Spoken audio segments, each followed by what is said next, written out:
Divorce বা breakup এই ঘটনাগুলো দিন দিন বৃদ্ধি পাচ্ছে। বাংলাদেশে তো আমরা এই চিত্র হরহামেশাই দেখছি, আমাদের আশেপাশে প্রতিনিয়ত ঘটছে।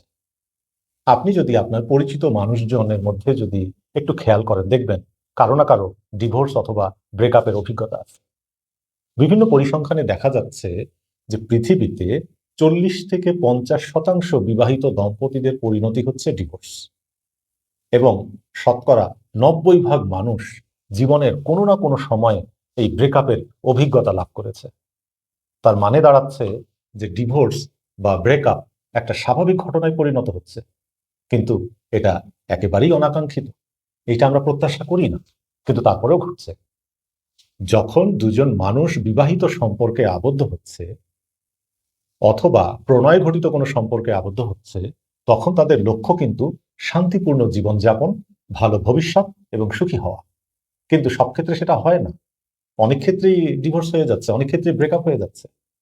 আজকের ভিডিওতে আমি আলোচনা করব ব্রেকআপের পরে বা ডিভোর্সের পরে আপনি নিজেকে ম্যানেজ করবেন কি করে।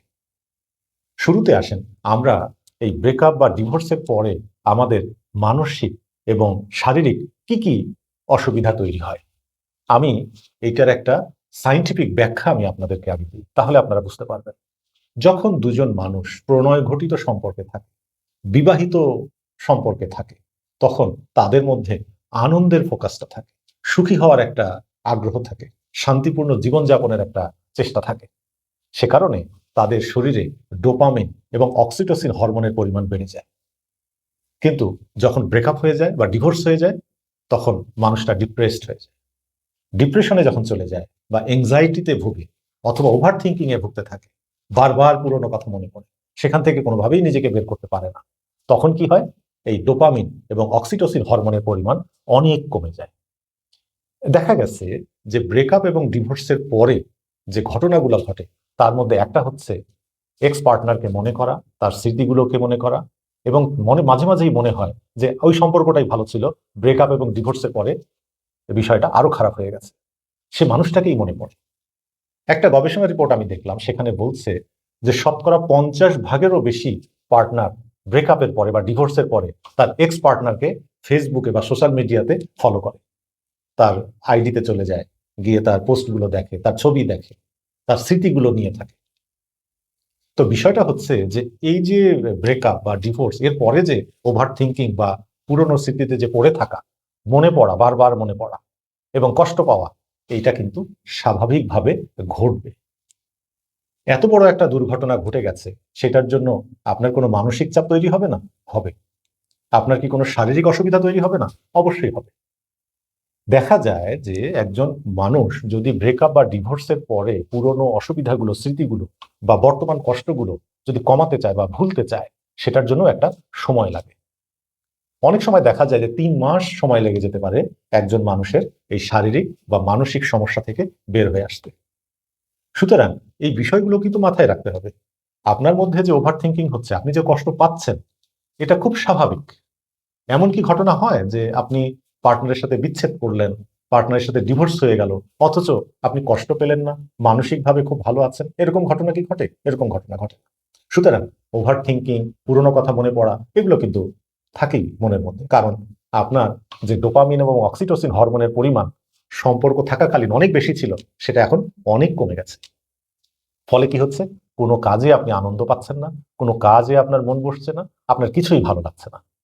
কিন্তু একটা বিষয় ভেবে দেখেন তো, যে ব্রেকআপের পরে বা ডিভোর্সের পরে আপনি কি এই কষ্ট বছরের পর বছর বয়ে বেড়াবেন, নাকি এখান থেকে বের হয়ে আসার জন্য চেষ্টা করবেন?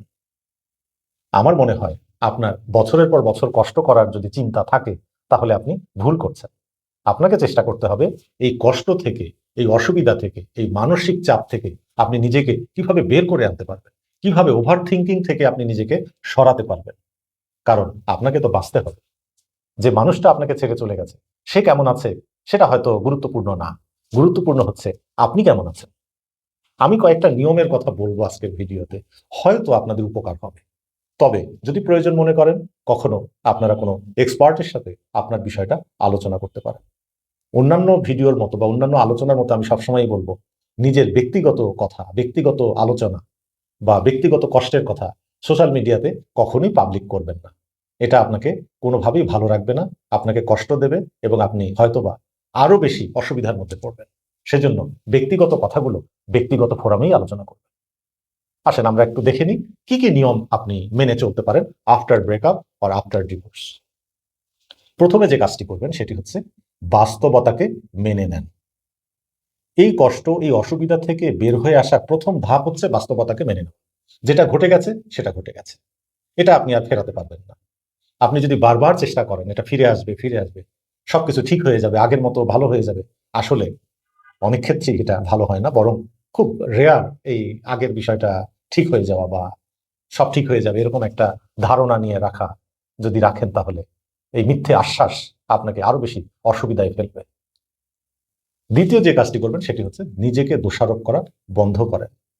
হতে পারে সম্পর্ক ভেঙে গেছে, দোষ আপনারও ছিল, দোষ তারও ছিল, দুজনেরও কিছু দোষ ছিল, কিন্তু তারপরেও নিজেকে দোষারোপ করে কখনো এটা নিয়ে পড়ে থাকবেন না। নিজেকে আপনি যত বেশি দোষারোপ করবেন ততই আপনি আফসোস করবেন এবং কষ্টটা বাড়বে। সেজন্য নিজেকে দোষ দেবেন না, উপায় খুঁজুন কিভাবে বের হবেন এখান থেকে। তৃতীয় যে কাজটি করবেন সেটি হচ্ছে নিজেকে সময় দিন। নিজের জন্য কিছু সময় বরাদ্দ করুন।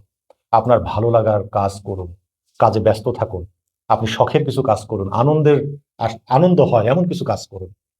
ভালো কিছু কাজের সাথে যদি নিজেকে যুক্ত করতে পারেন, কিছু সামাজিক সম্পর্ক তৈরি করুন, নতুন বন্ধু তৈরি করতে পারেন, অবশ্যই ইতিবাচক বন্ধু।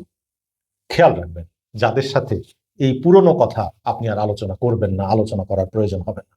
তাহলে দেখবেন আপনি অনেকখানি ভালো থাকবেন। যখন নতুন একটা চিন্তা, নতুন একটা ভাবনা আপনার মধ্যে তৈরি হবে, নতুন একটা লাইফ স্টাইল আপনি তৈরি করতে পারবেন, তখন দেখবেন পুরনো সমস্যা, পুরনো স্মৃতি এগুলো থেকে আস্তে আস্তে আপনি বের হয়ে আসছেন।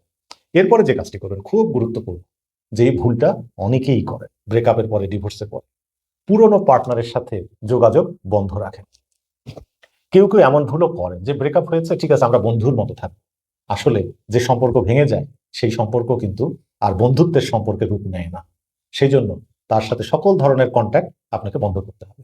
সোশ্যাল মিডিয়াতে গিয়ে, তার আইডিতে গিয়ে তার পোস্ট দেখা, সেখানে কমেন্ট লেখা বা কোনো একটা বাজে কমেন্ট করে আসা, তার ছবি দেখা বা তাকে একটু ফোন করা যে আমি তোমাকে মিস করছি, ভালো লাগছে না, এই ধরনের কথাবার্তা বলা, এগুলো কিন্তু আপনাকে আরো বেশি অসুবিধায় ফেলবে।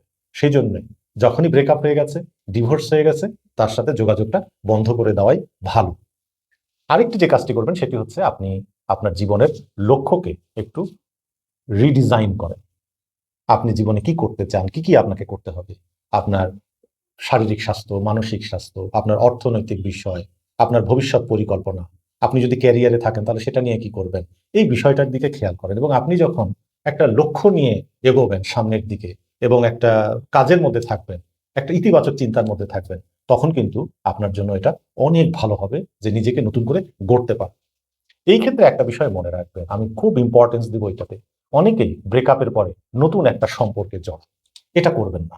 ব্রেকআপ হয়েছে, নতুন একটা সম্পর্ক আপনার হতেই পারে, কিন্তু সেই নতুন সম্পর্ক তৈরি করার জন্য আপনি সময় নেন, একটা স্পেস নেন। অন্তত পক্ষে 6 মাসের মধ্যে নতুন কোনো সম্পর্কে যাবেন না। কারণ পুরনো স্মৃতি ভুলতে চেষ্টা করার যে মানসিক চাপ, এটা আপনি নেওয়াটা আপনার জন্য খুব কঠিন হয়। আপনি বিষণ্ণ হয়ে যাবেন। বিষণ্ণতার সময়ে অনেক মানুষকেই আপনার ভালো লাগবে, যারা হয়তো মেন্টাল সাপোর্ট দিতে আসবে, কেউ আপনার সাথে কথা বলতে আসবে, কেউ আপনার পাশে বসবে। কিন্তু এই মানুষগুলো ভালো না মন্দ এটা আপনি সহজে চিনতে পারবেন না। একজন বিষণ্ণ মানুষ খুব সহজে অন্য মানুষকে চিনতে পারে না। তারা মনে করে যে মানুষটা আমাকে মেন্টাল সাপোর্ট দিচ্ছে, আমাকে ভালো ভালো কথা বলছে, এই মানুষটাই বোধহয় ভালো।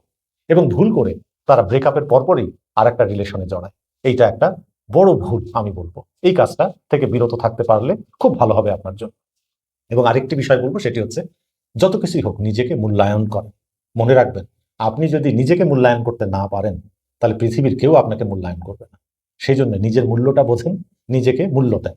যে আপনাকে ছেড়ে গেছে সে গেছে, কিন্তু ভবিষ্যৎ আপনার, এবং আপনার সাথে আপনার যে সম্পর্ক সেটা কিন্তু আপনি কখনো ছিন্ন করতে পারবেন না।